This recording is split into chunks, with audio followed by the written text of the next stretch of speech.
ابو طالب پوری زندگی نبی اکرم کی سیوا کرتے رہے، نبی اکرم کو دشمنوں سے بچاتے رہے، کفار سے کی سب مدد کرتے رہے نبی اکرم کی۔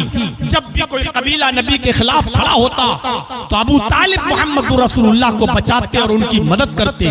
پوری زندگی ابو طالب نے ان کی مدد کی، پوری زندگی۔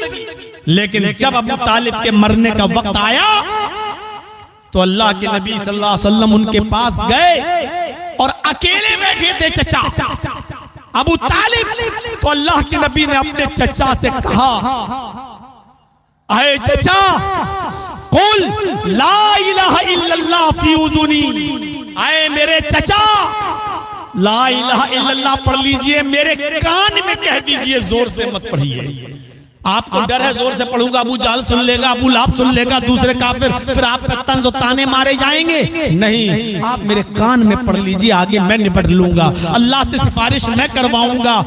آپ نے میری کتنی مدد کی، میں اللہ سے سفارش کرا دوں گا آپ کی، آپ میرے کان میں کہہ دیجئے لا الہ الا اللہ۔ لیکن ابو طالب نے کہا، بھتیجے میں اسی دین پہ مرنا چاہتا ہوں جو دین پہ میرا باپ عبد المطلب مرا تھا۔ میں آخری وقت میں موت کے ڈر سے اور دشمنوں کے تانوں کے ڈر سے میں اسلام قبول نہیں کر سکتا۔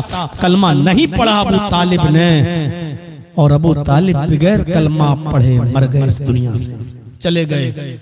اللہ کے نبی نے ابو طالب کے مرنے کے بعد بھی دعا کی کہ اللہ میرے چچا نے میری بہت خدمت کی ہے، تو ان کو بخش دے۔ اللہ نے فرمایا کسی مومن کے لیے یہ جائز ہی نہیں ہے کہ وہ کسی کافر کے لیے دعا کرے۔ آپ کا چچا حالت کفر میں مرا ہے، اے محمد صلی اللہ علیہ وسلم، اس موقع پر میں آپ کی دعا بھی قبول نہیں کروں گا۔ آپ کے چچا کو جہنم میں جانا ہوگا، ابو طالب کو جہنم میں جلنا ہوگا، کیونکہ وہ بغیر کلمہ پڑھا ہوا اس دنیا سے رخصت ہوا ہے۔